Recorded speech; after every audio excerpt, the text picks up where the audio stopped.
আচ্ছা চলো আজকে শুরু করি। আজকের প্রথম প্রশ্ন দিয়েছে অনুভূমিক বৃত্তাকার পথে গতিশীল ট্রেন বা গাড়ির উল্টে না পড়ার শর্ত।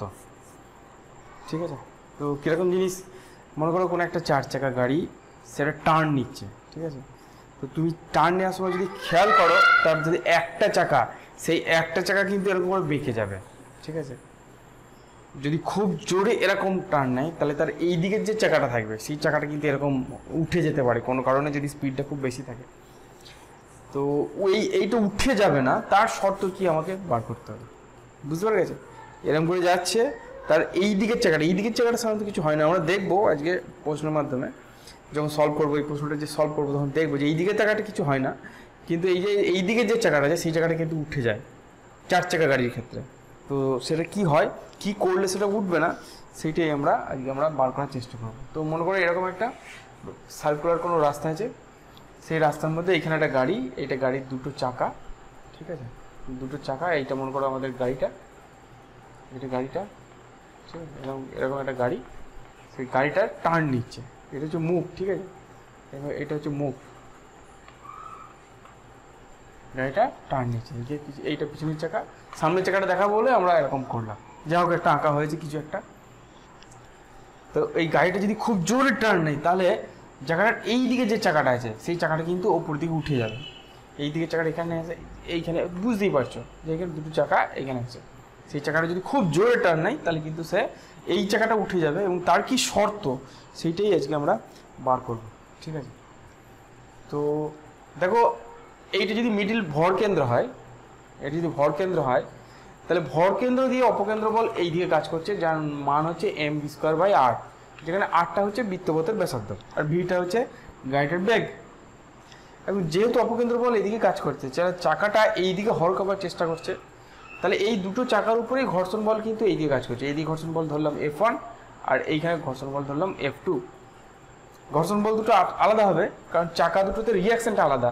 মনে করলাম এই চাকাটাতে যে রিয়াকশন পাচ্ছে, রাস্তা থেকে যে রিয়াকশন পাচ্ছে সেটা হচ্ছে এই দিকে R1, আর এই চাকা যে রিয়াকশন পাচ্ছে সেটা হচ্ছে এই দিকে, সেটা হচ্ছে R2। আমি ইচ্ছে করে উপরে লিখলাম কারণ নিচে আমাদের জায়গা হবে না, ঠিক আছে। তাহলে ঘর্ষণ বল এই দুটো আর রিয়াকশনগুলো এই দুটো, R1 আর এখানে R2, ঠিক আছে। এবার আমরা প্রথম যে ইকুয়েশন সেখানে বুঝতেই পারছি যে F1 + F2 এই ঘর্ষণ বলের সমষ্টি অবশ্যই mv²/r এর সঙ্গে সমান হতে হবে। এই F1 + F2 এই দুটো বল এদিকে কাজ করছে আর mv²/r ওইদিকে কাজ করছে, তাহলে অবশ্যই যদি বস্তুটা স্লিপ না কাটে, যদি গাড়িটা ওইদিকে ছিটকে না যেতে চায় অপকেন্দ্র বলের জন্য, তাহলে ঘর্ষণ বল দুটোর যোগফল অবশ্যই মানে এটা হচ্ছে তোমাদের সর্বোচ্চ যে ম্যাক্সিমাম ঘর্ষণ বল, সেই ঘর্ষণ বলটার যোগফল অবশ্যই mv²/r এর সঙ্গে সমান হতে হবে। বোঝা গেল, এটা ফার্স্ট কন্ডিশন। এবার এই R1 আর R2 এই দুটো কার সঙ্গে সমান হতে হবে? দেখো গাড়িটার যে ওজন আছে সেই ওজনটা নিচের দিকে কাজ করে, W নিচের দিকে কাজ করে, তাহলে অবশ্যই R1 + R2 এটা W সঙ্গে সমান হতে হবে, গাড়িটার যে ওজন সেটার সঙ্গে সমান হতে হবে। বুঝতে নিশ্চয়ই পারা গেছে।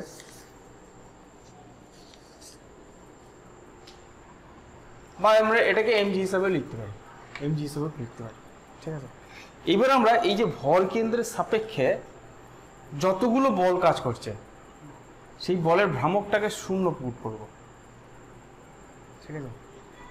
যতগুলো বল কাজ করছে তার যে ভ্রামক সেটাকে 0 পুট করবো, যাতে গাড়ি যদি উল্টে না পড়ে। গাড়ি যদি উল্টে না পড়ে তাহলে ভ্রামকটা অবশ্যই 0 হতে হবে, কারণ বলের যে ভ্রামক আগের দিন আমরা যেটা পড়েছিলাম, বলের ভ্রামক কি, বল ইন্টু ঘূর্ণ লক্ষ্য থেকে লম্ব দূরত্ব, ঠিক আছে, এটা আমরা আগের দিন পড়েছিলাম। যেমন আমাদের এইটা হচ্ছে ভর কেন্দ্র, এটাকে যদি ও নাম দিই, এই যে ও বিন্দুর সাপেক্ষে যতগুলো বল আছে তার ভ্রামককে 0 হতে হবে।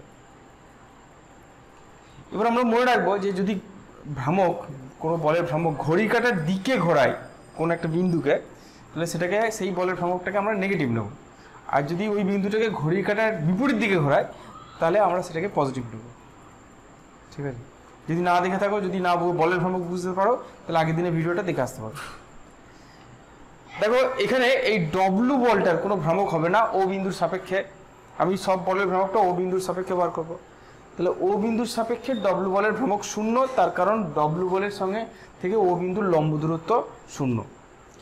এটা মনে রাখবে যে কোনো বিন্দুর সাপেক্ষে ভ্রামক বার করার সময় যদি বলটা ওই বিন্দুতে প্রযুক্ত হয় তাহলে তার ভ্রামক শূন্য হয়, সেই বলটা ও বিন্দুটাকে ঘোরাতে পারবে না। এবার আসা যাক যে এই মনে করো F1 F2 এদের ভ্রামক কত হবে আমরা বার করি। F1 বলের ভ্রামক কত হবে, যদি আমি এই উচ্চতাটাকে h বলি তাহলে F1 বলের ভ্রামক হবে প্লাস F1 ইন্টু এইচ। ঠিক আছে, আমি নিচের হাইটটাকে h বললাম, তাহলে এটার ভ্রামক হবে F1 ইন্টু এইচ, আর এটার ভ্রামক হবে F2 ইন্টু এইচ। কেন প্লাস লিখলাম, কারণ ও বিন্দুটাকে আমি যদি এটাকে একটা দণ্ড ধরি যার ও বিন্দুটা ফিক্সড, এই F2 বলটা বা F1 বলটা এই বিন্দুটাকে কেন্দ্র করে চকটাকে দেখো ঘড়ি কাঁটা বিপরীত দিকে ঘোরাচ্ছে, তাহলে F1 বল বা F2 বলের ও বিন্দুর সাপেক্ষে ভ্রামক হচ্ছে পজিটিভ এবং তার মান হচ্ছে F1 ইন্টু F1 থেকে লম্ব দূরত্ব হচ্ছে h, F2 ইন্টু লম্ব দূরত্ব হচ্ছে h, লম্ব দূরত্বটাকে খেয়াল রাখবে। ঠিক আছে, এবার আসছে R1 আর R2। দেখো ও বিন্দুর সাপেক্ষে এই দূরত্বটাকে ধরলাম s এবং এই দূরত্বটাকে ধরলাম s। ঠিক আছে, লম্ব দূরত্ব এটা, তাহলে ও বিন্দুর সাপেক্ষে R1 এর ভ্রামক হবে R1 ইন্টু s এবং সেটা মাইনাস হবে, তাহলে মাইনাস R1 ইন্টু s। এবং R2টা এইটা দেখো এইটা কিন্তু পজিটিভ হবে, কারণ R2টা ও বিন্দুটাকে আমি যদি এখানে আবার চকটাকে রাখি তাহলে কিন্তু এইভাবে ঘুরবে। R2 বলের R2 বলটাকে ও বিন্দুটাকে এইভাবে ঘোরাচ্ছে, কিন্তু তাহলে সেটা পজিটিভ হচ্ছে কারণ ঘড়ি কাঁটার বিপরীত দিকে ঘুরছে, তাহলে প্লাস R2 ইন্টু এই দূরত্বটাও s হবে কারণ ভরকেন্দ্র ঠিক মাঝখানে আছে, তাহলে এই দূরত্বটাকে s ধরেছি, তাহলে এই দূরত্বটাও s হবে এবং এই হাইটটা h হবে, তাহলে R2 ইন্টু s। এইটা হচ্ছে সব বলের ভ্রামক, এইটা সমান 0 হবে। বোঝা গেল? এইটা থেকে আমি এইচটা যদি কমন নিই তাহলে হবে F1 প্লাস F2, আর এইটা থেকে মাইনাস s যদি কমন নিই তাহলে হবে R1 মাইনাস R2, এটা ইকুয়াল টু 0।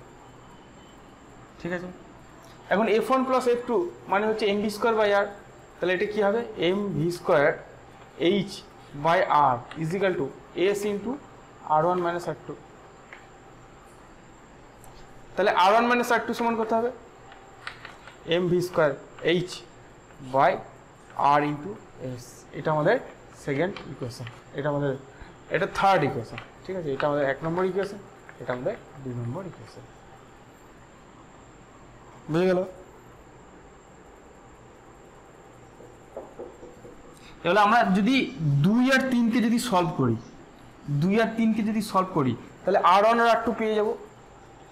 আমি মাঝারি ক্যালকুলেশনটা মুছি, আশা করি যখন লিখে নিয়েছো।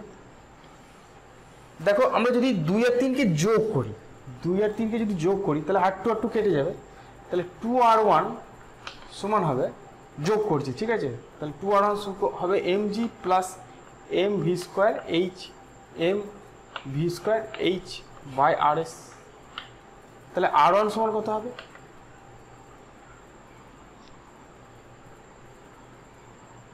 তাহলে R1 সমান হবে mg বাই 2, বা যদি আমি mটা কমন নিই, তাহলে m বাই 2টা যদি কমন নিই তাহলে g প্লাস mv স্কোয়ার। ঠিক আছে, v square h by rs, তাহলে এইটা হচ্ছে আমাদের R1। ঠিক আছে, R2টা কি করবো, এইটা থেকে এটা বিয়োগ করি, 2 থেকে যদি 1 বিয়োগ করি তাহলে হবে 2R2 সমান mg minus mv square h by rs। তো সেক্ষেত্রে R2টা কি করে পাবো, খুব সোজা,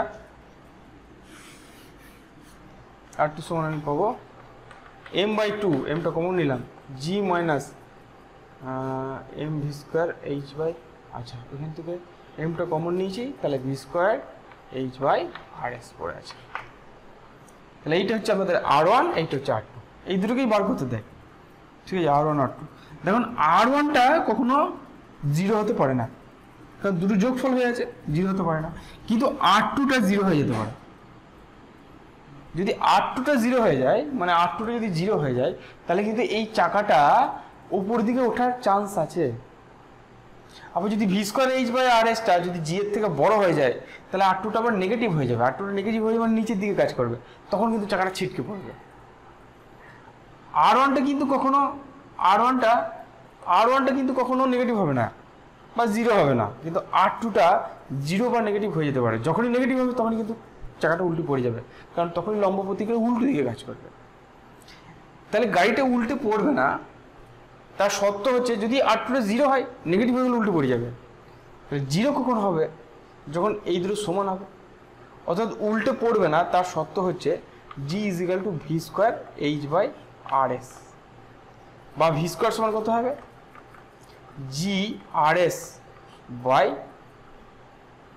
GRS/H। তাহলে V এর ফর্মুলা কি কত হবে? তাহলে ম্যাক্সিমাম ভেলোসিটি, যে ভেলোসিটি নিয়ে চললে গাড়িটা পড়বে না, তার শর্ত হচ্ছে V = √2/GRS/H।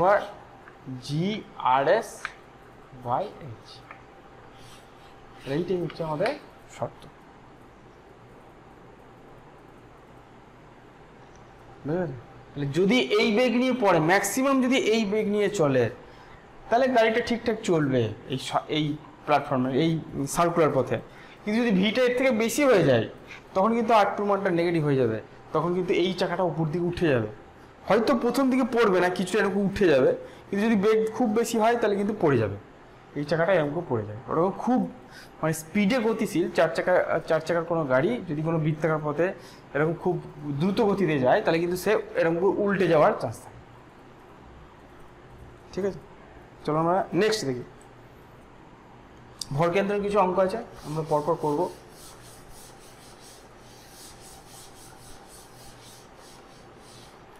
বলছে একটি হালকা মিটার দণ্ডের 20 সেন্টিমিটার, 40 সেন্টিমিটার, 60 সেন্টিমিটার, 80 সেন্টিমিটার এবং 100 সেন্টিমিটারের বিন্দুগুলি থেকে যথাক্রমে 1 গ্রাম, 2 গ্রাম, 3 গ্রাম, 4 গ্রাম, 5 গ্রাম ভর ঝোলানো আছে। দণ্ডটির কোন বিন্দুটি অবলম্বনের উপর রাখলে দণ্ডটির অনুভূমিক থাকবে? কি বলেছে? বলছে এরকম একটা মিটার স্টিক আছে। মিটার স্টিক মানে 100 সেন্টিমিটার, এটা 0 আর এটা হচ্ছে 100 সেন্টিমিটার, এটা হচ্ছে 100 সেন্টিমিটার। ঠিক আছে, এটা হচ্ছে 20, এটা 40, এটা 60, এটা 80। এটা হচ্ছে 20 সেন্টিমিটার, এটা হচ্ছে 40 সেন্টিমিটার, এটা হচ্ছে 60 সেন্টিমিটার, এটা হচ্ছে 80 সেন্টিমিটার। সব সেন্টিমিটারে আছে, বুঝতে পারছো? তো এইখানে একটা ভর আছে, এইখানে একটা ভর আছে, এইখানে একটা ভর আছে, এখানে একটা ভর আছে। এখানে আছে 1 গ্রাম, এখানে আছে 2 গ্রাম, এটা 3 গ্রাম, এটা 4 গ্রাম। বলছে এটাকে কোথায় ঝুলিয়ে রাখলে, কোথায় একটা অবলম্বনের উপর রাখলে দণ্ডটি অনুভূমিক থাকবে? আমরা জানি যে যদি এটাকে ভর কেন্দ্রে, অবলম্বনে যদি ভর কেন্দ্রে থাকে, অবলম্বনে যদি ভর কেন্দ্রে থাকে, তাহলে কিন্তু এটা স্থির থাকবে, তার কোনো রোটেশন হবে না বা নিচের দিকে উপর দিকে পড়বে না। তাহলে ভর কেন্দ্র বার করি, সোজা জিনিস। ভর কেন্দ্র কোথায় আছে সেইখানে অবলম্বনে ঝুড়িয়ে দিলেই হয়ে যাবে। তাহলে x সেন্টার অফ মাস সমান হচ্ছে m1x1 প্লাস m2x2, এরকম করে 4টে হবে, 4টে না 5টা হবে, 1 2 3 4, এখানে একটা আছে 5 গ্রাম, বাই m1 প্লাস m2, এরকম করে ডট ডট করে m5 পর্যন্ত হবে, এটা ডট ডট করে m5x5 পর্যন্ত হবে। বুঝে গেল? সেন্টার অফ মাসটার অবস্থান আমরা বার করতে শিখেছি। প্রথমে আছে 20 × 1, ঠিক আছে, 1 গ্রামটা এমটা হচ্ছে 1 × 20, তাহলে প্রথমটা হচ্ছে 1 × 20, দ্বিতীয়টা হচ্ছে 2 × 40 plus 3 × 60 plus 4 × 80 plus 5 × 100 divided by মোট ভর 1 প্লাস 2 প্লাস 3 প্লাস 4 প্লাস 5। প্রথমে হলো 20, 40 দোকানে 80, 180, 320, 500 বাই 5 4 9, আচ্ছা 5 1 6, 6 6 12, 3 15, নিচে হলো 15। এটা কত হবে? এটা হলো 100, এটা 300, 400, 500, 500, 1000, 1000, 1100 বাই 15, কাটাকুটি করি, 5 3 15, 5 2 10, 220 বাই 3, 3 7 21, 3 73.33 সেন্টিমিটার। তাহলে আমাকে যে অবলম্বনটা রাখতে হবে সেটা হচ্ছে এইখানটাতে, এই দিকটা, এইখানটায় অবলম্বনটা রাখতে হবে 73.33, মানে 60 আর 80 মাঝখানে কোনো একটা জায়গায় অবলম্বনটা রাখলে সেইটাই হচ্ছে তার ভর কেন্দ্র, এবং সেইখানে রাখলে কিন্তু বস্তুটা পড়বে না। বুঝে গেছো? নেক্সট দেখি, চলো।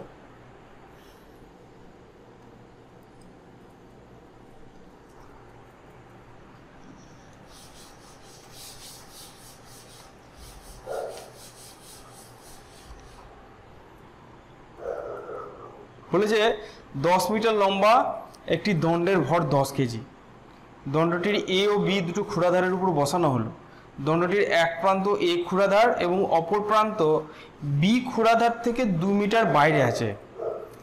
এ প্রান্ত থেকে 2 মিটার দূরে 30 কেজি ভর ঝোলানো আছে। ক্ষুরাধার দুটির উপর লম্ব বলের মান কত? চলো কি দিয়েছে দেখি। এরকম একটা দণ্ড আছে, এইখানে আছে একটা এ ক্ষুরাধার আর এইখানে আছে আমাদের বি ক্ষুরাধার। বি ক্ষুরাধারটাতে বাইরে আরো 2 মিটার পর্যন্ত আছে, এইদিকে 2 মিটার পর্যন্ত আছে, ঠিক আছে। এই ডিস্টেন্সটা হচ্ছে 2 মিটার, ঠিক আছে। বি প্রান্ত ক্ষুরাধার থেকে 2 মিটার বাইরে আছে। বি প্রান্ত বি ক্ষুরাধার থেকে মানে উপর প্রান্তটা বি ক্ষুরাধার থেকে 2 মিটার বাইরে আছে। এ প্রান্ত থেকে 2 মিটার দূরে একটা 30 কেজি ভর ঝোলানো আছে। এই প্রান্ত থেকে 2 মিটার দূরে এইখানটাতে একটা 30 কেজির ভর ঝোলানো আছে। এইখানটা হচ্ছে 30 কেজির ভর, 30 কেজির ভর ঝোলানো আছে, বুঝা গেল? দণ্ডটার যে দৈর্ঘ্য, সেই দৈর্ঘ্যটা হচ্ছে 10 মিটার। তাহলে এর দৈর্ঘ্য হচ্ছে 10 মিটার, পুরো দৈর্ঘ্যটা হচ্ছে 10 মিটার। আমাদের জিজ্ঞেস করেছে ক্ষুরাধার দুটির উপর লম্ব বলের মান কত। এই ক্ষুরাধারটার এই ক্ষুরাধারটার উপর লম্ব বলের মান কত? তাহলে এইখানে লম্ব বলের মান ধরলাম R1 আর এইখানে লম্ব বলের মান লিখলাম R2, ঠিক আছে। এটা হচ্ছে আমাদের R1 আর এটা হচ্ছে R2, বুঝা গেল? এখন দণ্ডটার যে ভর, দণ্ডটার ভর বলেছে 10 কেজি। দণ্ডটার ভর দণ্ডটার ঠিক মাঝখানে কাজ করে, কারণ দণ্ডটা যদি সুষম হয় তার ভর কেন্দ্র ঠিক মাঝখানে থাকে। তাহলে ঠিক 5 মিটার দূরে এইখানটাতে আমি তার ভরটাকে 10 কেজি ধরবো, 10 কেজি ভর ধরবো, ঠিক আছে। তাহলে ছবি আমার কমপ্লিট। এবার আমরা বলগুলোকে সাম্য করব, কারণ দণ্ডটা সাম্য অবস্থায় আছে, দিয়ে R1 R2 বার করবো, বুঝে গেল? তো এই হচ্ছে আমাদের ছবি, ভালো করে বোঝো। এই আমাদের দণ্ডটার দৈর্ঘ্য হচ্ছে 10 মিটার, একটা প্রান্ত এই বিন্দুতে আর অন্য প্রান্তটা বি বিন্দু থেকে শেষ প্রান্তটা 2 মিটার দূরে আছে। এই প্রান্ত, এই যে ক্ষুরাধার দুটি আছে এর উপর যে লম্ব বলটা কাজ করে, লম্ব বলটা কেন কাজ করছে? কারণ দণ্ডটার ভর আছে এবং দণ্ডটার উপর একটা বস্তু চাপানো আছে। তাহলে দণ্ডটা একটা চাপ দিচ্ছে, একটা বল প্রয়োগ করছে এই আর বি বিন্দুতে, বি ক্ষুরাধারে আছে। তাহলে বি ক্ষুরাধারের উপর একটা উল্টো দিকে বল কাজ করবে নিউটনের থার্ড ল অনুযায়ী, সেইগুলোকেই লম্ব বল বলে। সেই লম্ব বল দুটোর মান কত আমাদের জানতে চাইছি, ঠিক আছে। দেখো ওপর দিকে বল আছে R1 প্লাস R2 আর নিচের দিকে বল আছে 30 কেজি ওজন প্লাস 10 কেজি ওজন। তাহলে নিশ্চয়ই ওপর দিকের বল টোটাল বল আর নিচের দিকে টোটাল বলটা সমান হবে। তাহলে আমরা লিখতে পারি R1 প্লাস R2 এইটা হচ্ছে 30 প্লাস 10 ইন্টু জি। ওজনটা হচ্ছে 40 কেজির ওজন, 40 কেজির ওজন হচ্ছে mg যদি করি 40 ইন্টু জি। তার মানে আমরা বলতে পারি R1 প্লাস R2 এইটা হচ্ছে 400, 30 10 40 আর জি এর মান যদি 10 ধরি তাহলে R1 প্লাস R2 হয়ে গেল 400। এটা সোজা জিনিস। দেখো বস্তুটা এটা কি বলছে, এটা মানে স্থির আছে, কোনো চলন হচ্ছে না। R1 প্লাস R2 মানে উপরের দিকের বলটা নিচের দিকের বলের সঙ্গে সমান, তার মানে কোনো চলন হচ্ছে না। এটা একটা কেস গেল। তুলনা হচ্ছে কোনো একটা বিন্দুর সাপেক্ষে ভ্রামকটা অবশ্যই শূন্য হতে হবে। কোনো বস্তুর, এই বস্তুটাতে কোনো রোটেশন নাই, তার মানে নিশ্চয়ই যে কোনো বিন্দুর সাপেক্ষে আমি যদি ভ্রামক বার করি তাহলে সেটা শূন্য হবে। এই বিন্দুর সাপেক্ষে বার করতে পারি, বি বিন্দুর সাপেক্ষে বার করতে পারি, বা যে কোনো বিন্দুর সাপেক্ষে আমরা বার করতে পারি ভ্রামকটা শূন্য। আমরা বার করি এ বিন্দুর সাপেক্ষে, তাহলে এই বিন্দুর সাপেক্ষে যে কোনো বিন্দুর সাপেক্ষে তোমরা বার করতে পারো সাপেক্ষে ভ্রামক, সেই ভ্রামকটা কিন্তু শূন্য হবে। তাহলে যখনই এই বিন্দুর সাপেক্ষে ভ্রামক বার করব R1 বলের ভ্রামক শূন্য হবে। আমি আগেই বললাম যে বিন্দুটা ধরবো সেই বিন্দুতে যে বলটা কাজ করবে সেই বলের ভ্রামক শূন্য হয়, তাহলে R1 বলের ভ্রামকটা শূন্য হয়ে যাবে। এবার আসা যাক 30 কেজির ভ্রামক কত হবে। সেটা হচ্ছে 30 জি, এটা হচ্ছে ওজন, ইন্টু 2 মিটার, এবং সেটা মাইনাস, কারণ এই বলটা এই বিন্দুটাকে, এটাকে যদি দণ্ড ধরি তাহলে ঘড়ি কাটার দিকে ঘোরাচ্ছে। এটাকে যদি দণ্ড ধরি তাহলে এই বলটা এই বিন্দুটাকে, এই দণ্ডটাকে ঘড়ি কাটার দিকে ঘোরানোর চেষ্টা করছে। ঠিক একইভাবে 10 কেজি কী করবে, ঘড়ি কাটার দিকে ঘোরাবে। সেটা হবে 10 জি ইন্টু এই দূরত্বটা হচ্ছে 5 মিটার, কারণ এটা ঠিক মধ্যবিন্দু। পুরোটা যদি 10 হয় তাহলে এটা 5 হবে, তাহলে 10 জি ইন্টু 5।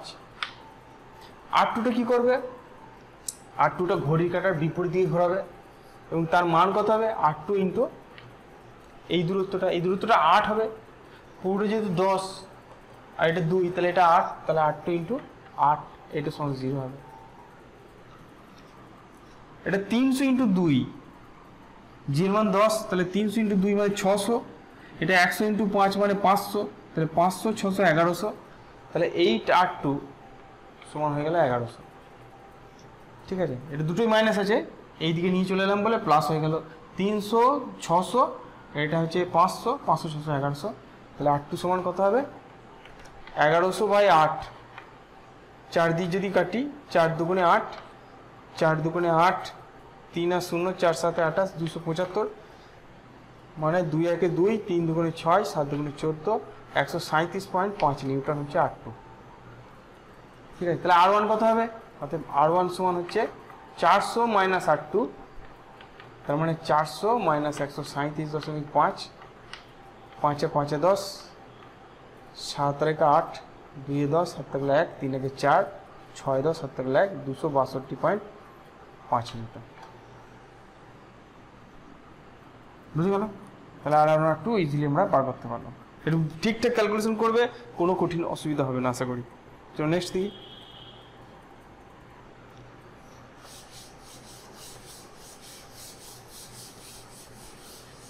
কি বলেছে, 4 মিটার লম্বা একটা হালকা তক্তার উপর 60 কেজি ভরের একটি বোঝা চাপিয়ে দুজন লোক দুপ্রান্ত বহন করছে। অপেক্ষাকৃত দুর্বল লোকটি 15 কেজির বেশি ভর তুলতে পারে না। তার প্রান্ত থেকে কমপক্ষে কত দূরে বোঝাটি রাখতে হবে? মনে করি এরকম একটা তক্তা আছে, ঠিক আছে, একটা তক্তা আছে, এই প্রান্তে একটা লোক দাঁড়িয়ে আছে, সে তক্তাটাকে ধরে আছে, আবার এই প্রান্তে একটা লোক আছে, সেও তক্তাটাকে ধরে আছে। এই লোকটা দুর্বল, এ 15 কেজির বেশি তুলতে পারে না, কিন্তু আমার কাছে যে বোঝাটা আছে সেটা হচ্ছে 60 কেজি। একটা 60 কেজির বোঝা এখানে চাপানো হচ্ছে, দুজনা চাপিয়ে নিয়ে যাচ্ছে। বলেছে তক্তাটা হালকা, হালকা মানে ওর কোনো ভর নেই। টোটাল ডিস্টেন্সটা বলেছে 4 মিটার, এটা হচ্ছে আমাদের 4 মিটার। দুর্বল লোকটি 15 কেজির বেশি ভর তুলতে পারে না। তো চলো বলেছে দুর্বল লোকটা থেকে এই বোঝাটার দূরত্ব কত, x ধরি। আচ্ছা, এইখানে প্রতিক্রিয়াটাকে R1 বলি, আর এইখানে প্রতিক্রিয়াটাকে R2 বলি,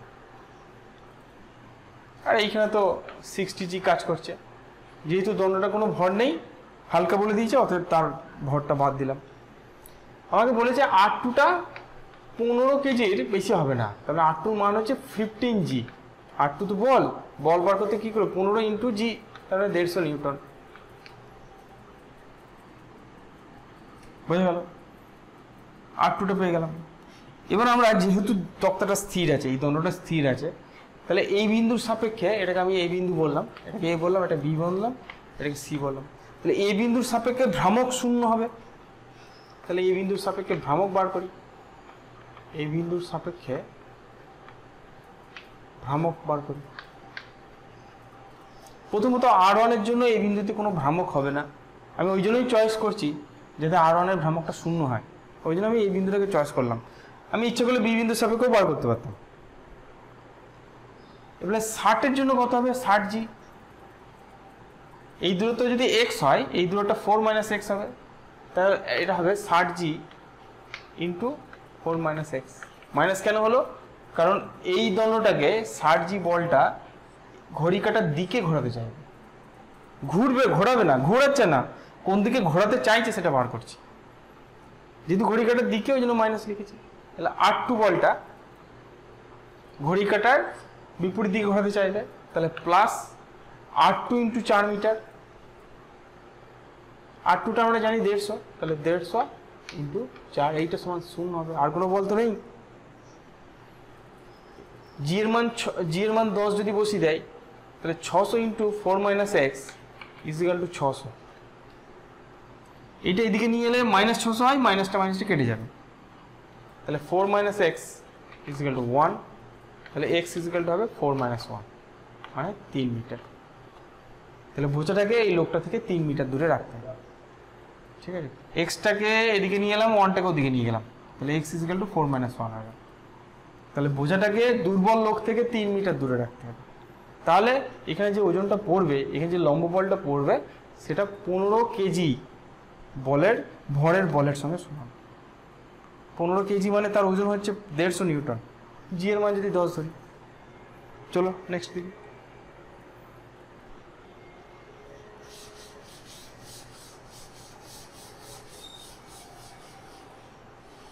কি বলেছে দেখি, বলছে একটি সুষম দণ্ডের ভর 60 কেজি এবং দৈর্ঘ্য 6 মিটার। একে একটি মসৃণ দেওয়ালে ঠেকিয়ে কংক্রিট মেঝের উপর দাঁড় করানো আছে। বেশ, দণ্ডটি নিম্ন প্রান্ত দেয়াল থেকে কত দূরে রাখলে সেটি পিছলে পড়ার উপক্রম করবে? দণ্ড মেঝের মধ্যে ঘর্ষণ গুণাঙ্ক 0.3। এটা একটু মইয়ের অঙ্ক। কিরকম জিনিস, মনে করো এরকম একটা দেওয়াল আছে, এরকম একটা দণ্ডটাকে আমি এইভাবে রেখেছি। এটা যদি মই হয়, তুমি জানো যে মইটাকে যদি খুব বেশি কাত করে রাখি তাহলে কিন্তু স্লিপ কেটে পড়ে যাবে। ঠিক আছে, এই দণ্ডটার ভর দিয়েছে 60 কেজি। দণ্ডটার যে ওজন সেটা হচ্ছে 60 কেজি, তার মানে তার ওজন হবে 600 নিউটন। তাহলে এটা ঠিক মাঝখান বরাবর কাজ করবে। ডব্লিউ ওজন সবসময় মাঝখান বরাবর নিচের দিকে, বেঁকে না, নিচের দিকে কাজ করবে। ঠিক আছে, যেহেতু এই দণ্ডটা স্লিপ কাটতে চাইছে, এই দিকে স্লিপ কাটতে চাইছে, তাহলে এইখানে ঘর্ষণ বল এফ কাজ করবে। এইটা মসৃণ বলে এই দেয়ালটা মসৃণ, তাহলে এখানে কোনো ঘর্ষণ নেই।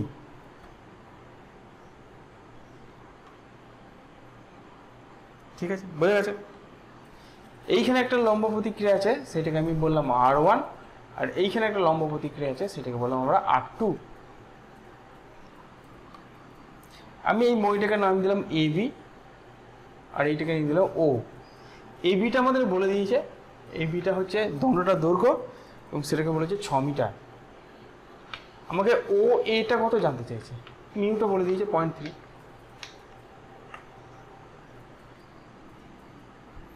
ঠিক আছে, তাহলে সব বলগুলো চেনা গেল। যদি আমি x অক্ষ এবং y অক্ষর বলের কথা চিন্তা করি, তাই তাদের লব্ধি কিন্তু 0 হবে।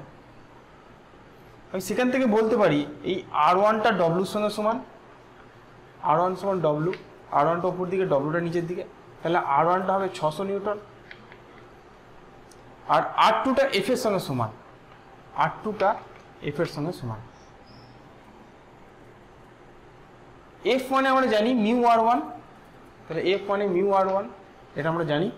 F সমান ঘর্ষণ বল নিচ্ছি মিউ ইন্টু লম্ব প্রতিক্রিয়া, তার মানে মিউর মান হচ্ছে 0.3, তাহলে 0.3 ইন্টু 600। ঠিক আছে, তার মানে 180 নিউটন। বুঝে গেল? এইবার আমরা সব বলগুলো চিনেছি। দেখো R1, R2, F, W সব বল আমরা চিনে ফেলেছি কত মান। এবার একটা যে কোনো বিন্দুর সাপেক্ষে ভ্রামকটা শূন্য করব। সবচেয়ে ভালো হচ্ছে A বিন্দুর সাপেক্ষে ভ্রামকটাকে শূন্য করি। এই বিন্দুর সাপেক্ষে যদি ভ্রামকটা শূন্য করি, তাহলে R1 আর F বলটাকে আমাকে ক্যালকুলেশন করতে হবে না। ঠিক আছে, তার কারণ ওটা এই বিন্দুতেই কাজ করছে। ডব্লুর জন্য ভ্রামক কত হবে? ডব্লুর জন্য ভ্রামক যেটা হবে সেটা হচ্ছে ডব্লু ইন্টু এই বিন্দু থেকে লম্ব দূরত্ব। আমি যদি এখানে ডট ডট ডট করে টানি, তাহলে মাইনাস ডব্লু ইন্টু A/2 হবে। বুঝে গেল? কারণ ডব্লু বলের লম্ব দূরত্ব হচ্ছে এইটুকুনি, এই দূরত্বটা কিন্তু নয়, কারণ এটা লম্ব নয়। ডব্লু থেকে সমান দাগ টানতে হবে এইটুকুনি। যদি ডব্লুটা এইটার মাঝে হয়, তাহলে এই যে লম্ব দূরত্বটা, এই যে লম্ব যেটা রেখেছি, এটা কিন্তু A ওর মাঝখান হবে, অর্থাৎ এই ডিস্টেন্সটা A/2 হবে। আচ্ছা, R2 বলের ভ্রামক কত হবে?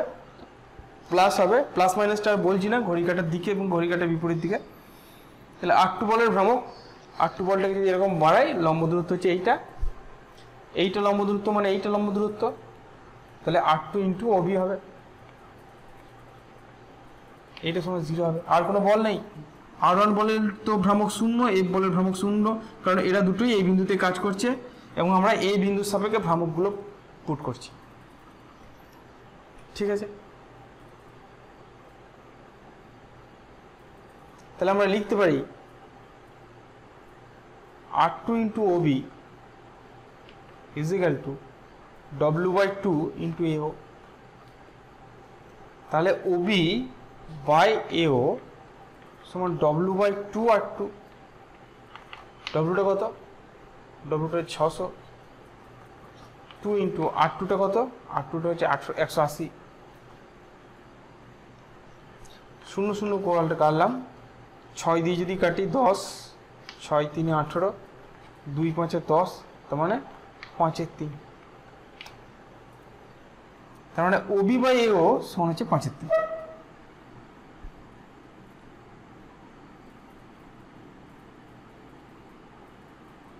ঠিক আছে, ওবি বাই এও সমান হচ্ছে 5 3। তাহলে আমাকে তো ওয়েটা বার করতে বলেছে, আমাকে এ বিটা বলে দিয়েছে 6 মিটার, আর ওবি বাই এও সমান 5 3 দিয়ে দিয়েছে।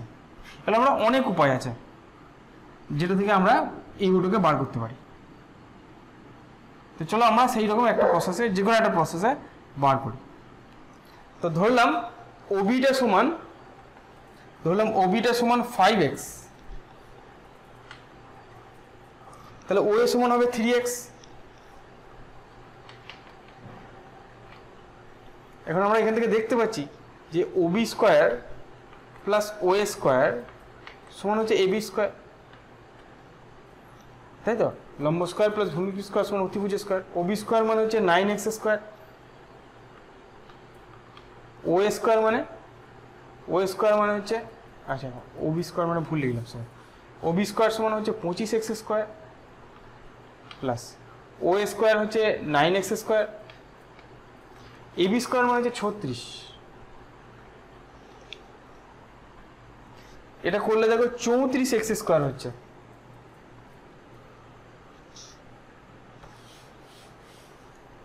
তাহলে 34x স্কোয়ার ইকুয়াল টু 36।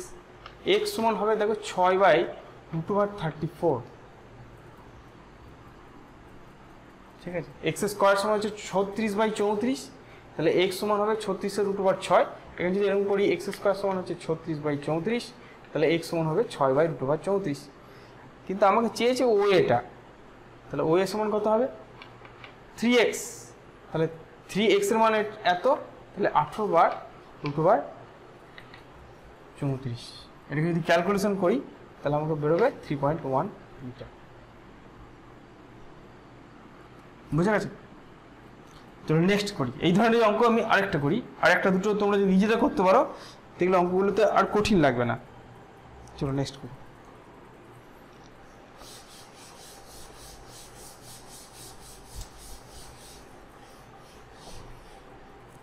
বলেছে 5 মিটার লম্বা এবং 30 কেজি ভরের একটি সুষম মইকে খাড়া মসৃণ দেওয়ালে ঠেকিয়ে রাখা আছে। 60 কেজি ভরের একজন লোক মই বেয়ে 3/4 উঠেছে। মইটি নিম্ন প্রান্ত দেয়াল থেকে কত দূরে থাকলে মইটি পিছলে যাবে না? আগে মইয়ের উপর কোনো লোক ছিল না, এখন কিন্তু মইয়ের উপর একটা লোক আছে। মই ও মেজের ঘর্ষণ গুণাঙ্ক দিয়েছে 0.5। ঠিক আছে, চলো করি, অসুবিধা নেই, সব করতে পারবে। এইখানে একটা মই আছে, এবি মইটা, মইয়ের ভর ঠিক মাঝখান থেকে নিচে পর্যন্ত কাজ করছে এরকম করে ডব্লুটা, কিন্তু মইয়ের উপরে একটা লোক আছে যেটা 4/3 ভাগ গিয়েছে। এটাকে যদি 4 ভাগ ধরি তার 3 ভাগ পর্যন্ত লোকটা গিয়েছে। লোকটার ওজনটাকে WM বললাম। ডব্লুটা কত পড়েছে? মইয়ের ওজন, মইয়ের ভর দিয়েছে 30 কেজি, তাহলে 30G মানে 300 নিউটন। ডব্লু ম্যান কত? লোকটার ওজন কত? লোকটার ওজন 60 কেজি, ঠিক আছে, তাহলে 60G মানে হচ্ছে 600 নিউটন। এবি কত দিয়েছে? এবি দিয়েছে 5 মিটার। মিউ কত দিয়েছে? 0.5, মিউ দিয়েছে 0.5। এই হচ্ছে আমাদের ডাটা। তো চলো এবার সলভ করি আস্তে আস্তে। আগের যে বলগুলো ছিল, ঘর্ষণ বল এইদিকে কাজ করছে, এইখানে লম্ব প্রতিক্রিয়া হচ্ছে R1, এইখানে হচ্ছে R2, ঠিক আছে, এখানে কোনো ঘর্ষণ নেই। আমরা দেখতে পাচ্ছি যে এক্ষেত্রে R1টা হবে W প্লাস WM। এই R1টা উপর দিকে বল আর নিচের দিকে দুটো বল আছে, W plus WM। W plus WM করলে কত হবে? 900 নিউটন। ঠিক আছে, এইদিকে R2টা কত হবে? F এর সঙ্গে সমান, তাহলে R2 সমান F এফ সমান হচ্ছে মিউ আর ওয়ান সমান 0.5 ইন্টু আর ওয়ান হচ্ছে 900, মানে হচ্ছে 450 নিউটন। তাহলে আর ওয়ান আর টু পেয়ে গেলাম। এবার আমরা আবার এই বিন্দুর সাপেক্ষে ভ্রামকটাকে শূন্য করব, এটাকে ও নাম দিই। তাহলে এটা ডব্লুর জন্য কত হবে, মাইনাস ডব্লু ইন্টু এও বাই টু, কারণ ডব্লুটা ঠিক এওর মাঝ বরাবর কাজ করছে। মাইনাস ডব্লু এম আছে এখানে, ডব্লু এম এর জন্য দেখো এই যে দূরত্বটা হবে এটা এওর 3/4 অংশ হবে, যেহেতু এই বিন্দুটা এ বির 3/4 অংশ, তাহলে ডব্লু এম এর জন্য এই দূরত্বটা এওর 3/4 অংশ হবে। তাহলে 3/4 ইন্টু এও। আর টুটা কী করবে, আর টুর জন্য যে বলটা হবে সে লম্ব দূরত্ব এইটা হচ্ছে, তার জন্য এইটা হচ্ছে, তাহলে প্লাস আর টু ইন্টু ও বি, এটা সমান 0। ঠিক আছে, এই দুটোকে ওদিকে নিয়ে যায়, তাহলে R two into O B সমান, যদি এওটা কমন নিই তাহলে পরে থাকবে W by two plus 3/4 W M. ঠিক আছে, আর টুর মান কত বেরিয়েছে 450, তাহলে 450 into O B is equal two এও ইন্টু ডব্লু বাই টু কত, ডব্লু বাই টু হচ্ছে 150 প্লাস ডব্লিউ এম কত, ডব্লিউ এম 600 ইন্টু 3/4 করলে কত হবে, 3/4 ইন্টু 600, 4 দিয়ে কাটলাম 150 হবে, 150 3 450, 500 600, তাহলে এটা হবে 600 ইন্টু এও। তাহলে ওবি বাই এও যদি করি, তাহলে ওবি বাই এও যদি করি, ওবি বাই এও যদি করি, ওবির নিচে ওবি, তাহলে 600 বাই 450 হবে, 600 বাই 450 হবে, 0 0 কাটলাম, 15 দিক কাটলাম, 3 15 45, 4 15 60, 4 3। আচ্ছা এই অ্যাঙ্গেলটাকে যদি আমি থিটা বলি তাহলে ট্যান থিটা হবে 4/3, ওবি বাই এও মানে হচ্ছে 4/3, তারপরে ট্যান থিটা যেটাকে বলছিলাম সেটা হচ্ছে 4/3। থিটা 4/3 মানে হচ্ছে থিটার মান হচ্ছে 53 degree, 53 degree. So theta equal to 53 degree. এখন আমরা জানি যে cos 53 ডিগ্রি, cos 53 ডিগ্রি মানে হচ্ছে 3/5, cos 53 ডিগ্রি মানে হচ্ছে 3/5। ঠিক আছে, এখন cos 53 ডিগ্রি যদি এখানে বার করি তাহলে cos থিটা মানে হচ্ছে ভূমি বাই অতিভুজ, তার মানে এও বাই এবি সমান হচ্ছে 3/5। এওটা বার করতে চাইছি, এবিটা আমাদের কত দিয়েছে, 5 দিয়েছে, 5 মিটার, 3/5, মইটার দৈর্ঘ্য 5 মিটার দিয়ে দিয়েছে, এই 5 কেটে গেল, এও সমান 3 মিটার। তাহলে এটাও একটা প্রসেস যার সাহায্যে আমরা এই লম্ব দূরত্বটা এইখান থেকে এই দূরত্বটা বার করতে পারবো থিটাটা বার করার পর। বুঝে গেল? চলো দেখি, চলো সিঁড়ির আরেকটা অঙ্ক আছে করি, দেখি সিঁড়ির আর অঙ্ক আছে নাকি না, সিঁড়ির আর অঙ্ক নাই, সিঁড়ির এই অঙ্কটা করি তাহলে। এবার যে লোকটা আছে সেটা আবার সিঁড়ির মাথায় দাঁড়িয়ে আছে, এক ব্যক্তি 100 নিউটন ওজনের 4 মিটার লম্বা একটি সিঁড়ির মাথায় দাঁড়িয়ে আছে। সিঁড়িটি একটি মসৃণ দেওয়ালে ঠেস দেওয়া আছে, সিঁড়ির তলা দেওয়াল থেকে 2 মিটার দূরে আছে। সিঁড়ি ও মেঝের মধ্যে সর্বনিম্ন ঘর্ষণ বলের মান কত? ঘর্ষণ বলের মান চাইনি, এখানে ঘর্ষণ গুণাঙ্কের মান বার করবো। ঠিক আছে, আমরা ঘর্ষণ গুণাঙ্কের মান বার করব। ঠিক আছে, ঘর্ষণ বল আমাদের চাইনি, ঘর্ষণ গুণাঙ্কটা জানতে চাইছি। একই রকম জিনিস অঙ্ক। চলো, এই হচ্ছে দেওয়াল, এখানে ঠেস দেওয়া আছে, লোকটা এখন এই মাথায় দাঁড়িয়ে আছে। ঠিক আছে, এটা হচ্ছে আমাদের এবি, লোকটার ওজন এইদিকে ডব্লিউ এম কাজ করছে, মোয়ের ওজন দিয়েছে 100 নিউটন ওজনের 4 মিটার লম্বা, তাহলে এইখানে ডব্লিউ কাজ করছে, মইটার এটা হচ্ছে ও। বলগুলো আমরা লিখে নিই, এটা হচ্ছে R1, এখানে হচ্ছে ঘর্ষণ বলে এইদিকে, আর এইদিকে হচ্ছে R2। এটা শিখেই গেছি, তো বলগুলোকে লেখা, তাই তো। প্রথমত বুঝতেই পারছি যে R1টা ডব্লিউ প্লাস ডব্লিউ এম হবে, ডব্লিউ হচ্ছে মইয়ের ওজন, সেটা হচ্ছে 100 নিউটন। আর এক ব্যক্তি 100 নিউটন ওজনের 4 মিটার সিঁড়ি দেওয়া যাচ্ছে সিঁড়ি। আচ্ছা, লোকটির ওজন 180 নিউটন, ঠিক আছে। লোকটির এই ওজন হচ্ছে 180 নিউটন, তাহলে 100 প্লাস 180 যদি করি তাহলে R1 হবে 280 নিউটন। R1 হচ্ছে 280 নিউটন। R2 কত হবে? এইখানে ঝামেলা, R2 আমরা জানি না। R2 সমান হচ্ছে F সমান হচ্ছে মিউ R1, ঠিক আছে, মিউ R1, তার মানে 280 মিউ। এই মিউটা আমরা জানি না, মিউটাই আমাদের বার করতে হবে, মিউটাই আমাদের বার করতে হবে, ঠিক আছে। চলো এই বিন্দুর সাপেক্ষে আবার ভ্রামক বার করি তাড়াতাড়ি। W into AO by 2 plus W minus, sorry WMটার জন্য মাইনাস হবে ঘড়ি কাটার দিকের জন্য, WM into AO minus plus হবে R2-র জন্য R2 ইন্টু OB, এটা সমান 0। এই দুটো ঘড়ি কাটার দিকে আর এটা ঘড়ি কাটার বিপরীত দিকে, R2 ইন্টু OB শিখে গেছি আমরা। R2টা নিয়ে যেন গন্ডগোল না হয়, R2টাকে এদিকে বাড়াও, তাহলে এইটা হচ্ছে আমাদের লম্ব দূরত্ব, এইটা যায়, এইটাও তাই সেম। বেশ বেশ বেশ বেশ, আমাকে AOটা বলে দিয়েছে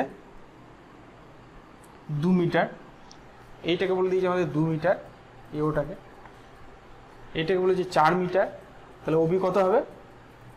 তাহলে OBটা হবে √4 স্কোয়ার মাইনাস 2 স্কোয়ার, মানে √16 মাইনাস 4, তাহলে √12, তার মানে 2√3, তাই তো, 2√3, √12 মানে হচ্ছে 2√3, 4টাকে বার করে নিয়ে এলাম, 2√3 হয়ে গেল।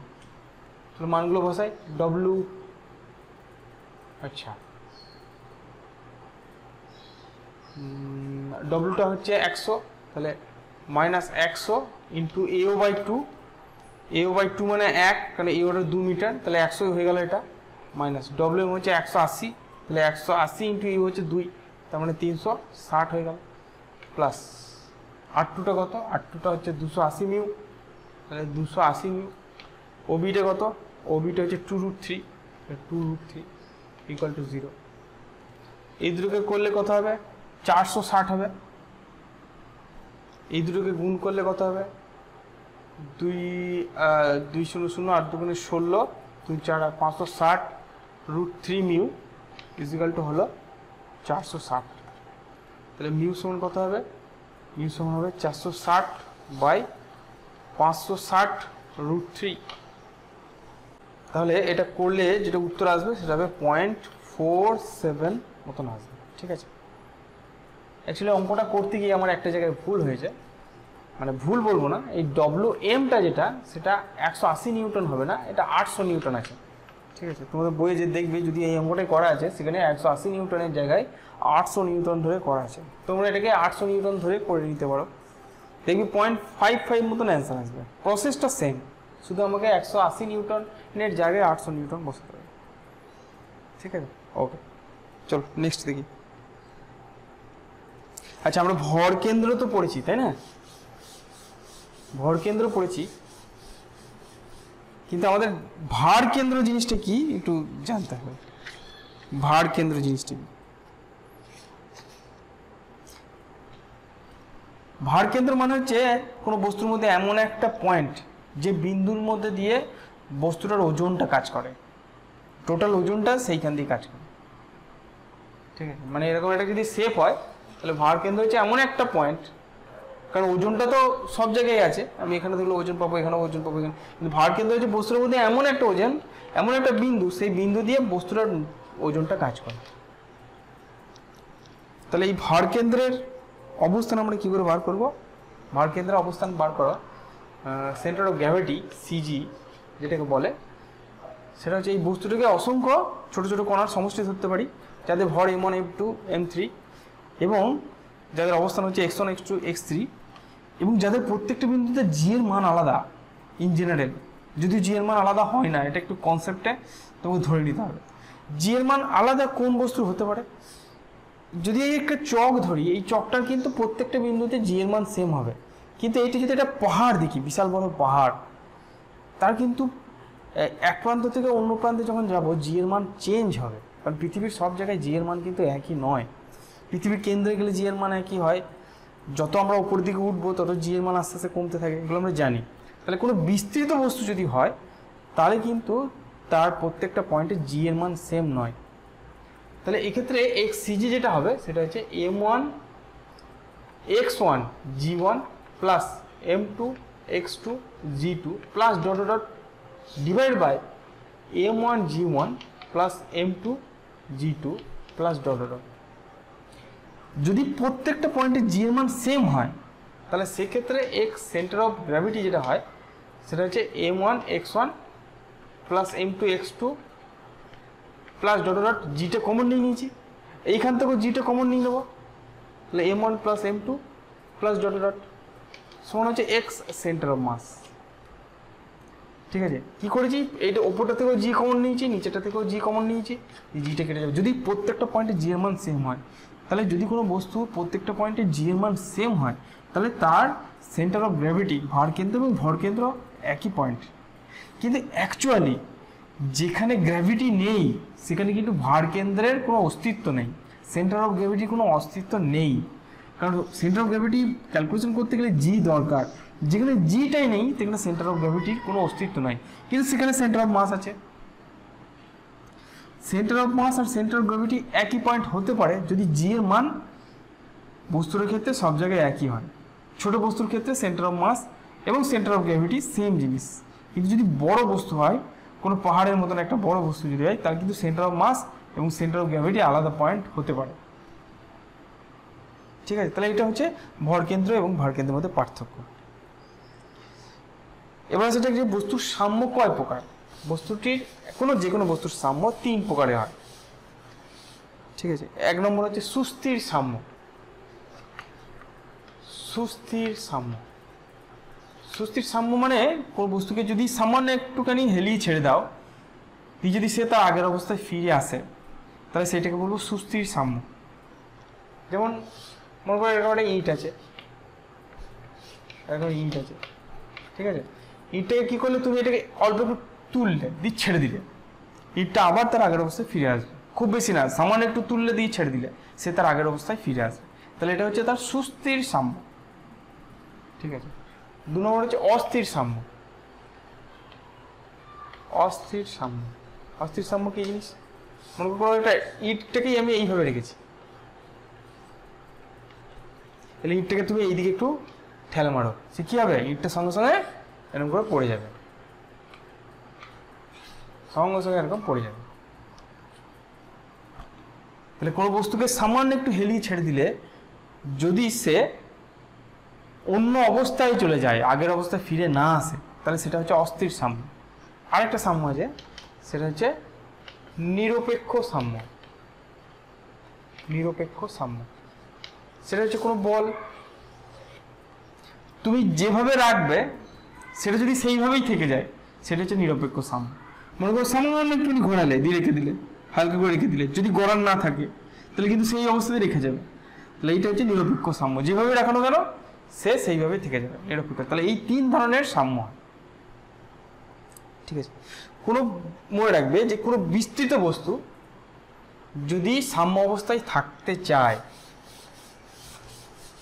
তাহলে তার ভর কেন্দ্র দিয়ে যে অবিলম্ব সরলরেখাটা টানা হয় সেটাকে তার পাদভূমি দিয়ে যেতে হবে। কীরকম জিনিসটা, ওই দুটো ছবি আঁকি তাহলেই তুমি বুঝতে পারবে। মনে করো একটা ইট, ঠিক আছে, এরকম একটা ইট, এর ভর কেন্দ্র এইখানে, ভর কেন্দ্রকে আমি উল্লম্ব যে সরলরেখাটা আছে, ভর কেন্দ্রকে আমি যদি একটা উল্লম্ব সরলরেখাকে রাখি, সেই সরলরেখাটা যদি এই নিচের পাদভূমি দিয়ে যায় তাহলে এই বস্তুটা সাম্য অবস্থায় থাকবে। কিন্তু যদি আমি ইটটাকে এইভাবে বেঁকিয়ে রাখি,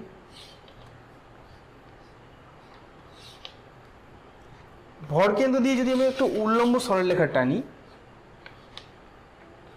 তাহলে সেটা যদি পাদভূমি থেকে বাইরে চলে যায়, এটাকে বলে পাদভূমি, নিচের ভূমিটা থেকে বলে পাদভূমি, যদি বাইরে চলে যায় তাহলে কিন্তু ইটটা পড়ে যাবে। যতক্ষণ পর্যন্ত উল্লম্ব সরলরেখাটা এই পদভূমি দিয়ে যাবে ততক্ষণ পর্যন্ত সে সাম্য অবস্থায় থাকবে, অর্থাৎ তাকে যদি ছেড়ে দেওয়া হয় সে তার আগের অবস্থায় ফিরে আসবে, সে পড়বে না। কিন্তু যদি এই রেখাটা তো পদভূমি থেকে অতিক্রম করে যায় তখন কিন্তু সে পড়ে যাবে, মনে রাখবে, এটা মনে রাখবে, খেয়াল রাখবে। যেমন পরের অঙ্কটাই আমাদের সেই সংক্রান্ত একটা অঙ্ক আছে, বুঝি অঙ্কটা। বলছে 8 সেন্টিমিটার ব্যাস বিশিষ্ট একটি সুষম চোঙকে অনুভূমিকের সঙ্গে 30 ডিগ্রি কোণে আনত অবস্থায় একটি অমসৃণ নততলের উপর দাঁড় করানো হলো। চোঙটির সর্বাধিক উচ্চতা কত হলে সেটি উল্টে পড়বে না? কিরকম? মনে করো এটা এরকম একটা আনত তল আছে, ঠিক আছে, আমি এটা এরকম চোঙকে এইখানে এরকমভাবে রেখেছি, ঠিক আছে। চোঙটার হাইটকে ধরলাম 2h, ব্যাসটাকে বলে দিয়েছে আর নাকি কি বলেছে 8 সেন্টিমিটার ব্যাস, তাহলে ব্যাসার্ধ হচ্ছে তোমার 4 সেন্টিমিটার বলে দিয়েছে। দেখো এমনিতে এই সরলরেখাটা মনে করো এইদিকে একটা সরলরেখা টানলাম, এরকম একটা সরলরেখা, ঠিক আছে। এইটা হচ্ছে ভরকেন্দ্র। ভরকেন্দ্রগামী উল্লম্ব সরলরেখাটা যদি ধার দিয়ে যায়, একবার কিনারে দিয়ে যায়, পদভূমির কিনারে দিয়ে যায়, তাহলেও সাম্য অবস্থায় থাকবে, সে পড়বে না। কিন্তু যদি আরেকটু হেলে যায়, অর্থাৎ বস্তুর উচ্চতা যদি আরেকটু বেশি হয়, তাহলে দেখো ভরকেন্দ্রটা একটু উপরে উঠবে, তখন কিন্তু এই পদভূমিটাকে ছেড়ে দেবে। তাহলে এটা আমি ক্রিটিক্যাল কন্ডিশন লিখেছি, যে ক্ষেত্রে বস্তুটা পড়ছে না, অর্থাৎ ভরকেন্দ্রগামী উল্লম্ব সরলরেখাটা পদভূমির একটা কিনারা দিয়ে যাচ্ছে। যদি উচ্চতাটা এর থেকে বেশি হতো তাহলে কিন্তু ভরকেন্দ্রগামী উল্লম্ব সরলরেখাটা এই পদভূমিটার বাইরে দিয়ে যেত। আমি এটাকে নাম দিই, দেখো এই কোণটা যদি থিটা হয় তাহলে এই কোণটাও থিটা হবে, আমাদের জ্যামিতিক প্রমাণ দরকার নেই। এই যে দূরত্বটা এটা হচ্ছে r, এটা হচ্ছে তার ব্যাসার্ধ, ঠিক আছে। তাহলে এইটা হচ্ছে r, যেহেতু কোণটাকে 2h ধরেছি, ভরকেন্দ্র ঠিক মাঝখানে আছে, তাহলে এই উচ্চতা হচ্ছে h। এই যদি থিটা হয় তাহলে এটা থিটা হবে, তাহলে বুঝতে পারছি tan থিটা সমান হচ্ছে r/h। যদি বস্তুটাকে সামনে থাকতে হয় তাহলে tan থিটাটা r/h হতে হবে, ঠিক আছে, tan থিটাটা r/h হতেই হবে। যদি tan থিটাটা তার থেকে বেশি হয়ে যায় তাহলে কিন্তু পড়ে যাবে এর থেকে। মানে এখানে যে এই অ্যাঙ্গেলটা 30 ডিগ্রি হলে এই অ্যাঙ্গেলটা 30 ডিগ্রি হবে এবং সেটা r/h হতে হবে। এখানে থিটার মান দিয়ে দিয়েছে 30 ডিগ্রি, তাহলে tan 30 ইজিক্যাল টু আরটা বলেছে 4, এইচটা বার করতে বলেছে, তাহলে h ইজিক্যাল টু 4/tan 30। তাহলে tan 30 মান হচ্ছে 1/√3, তাহলে এটা হয়ে গেল 4√3। অতএব চোঙের সর্বোচ্চ উচ্চতা যার জন্য সে পড়বে না সেটা হচ্ছে 2h, তার মানে 8√3 সেন্টিমিটার। বুঝে গেছে? তাহলে এটা সাম্য অবস্থায় আসার জন্য একটা সিম্পল অঙ্ক ছিল, যে অঙ্কটা আমি তোমাদের করিয়ে দিলাম। বুঝতে পেরেছো আশা করি? ঠিক আছে, তাহলে আজ এই পর্যন্ত থাক, পরের ভিডিওতে আবার দেখা হবে। ভালো দেখো।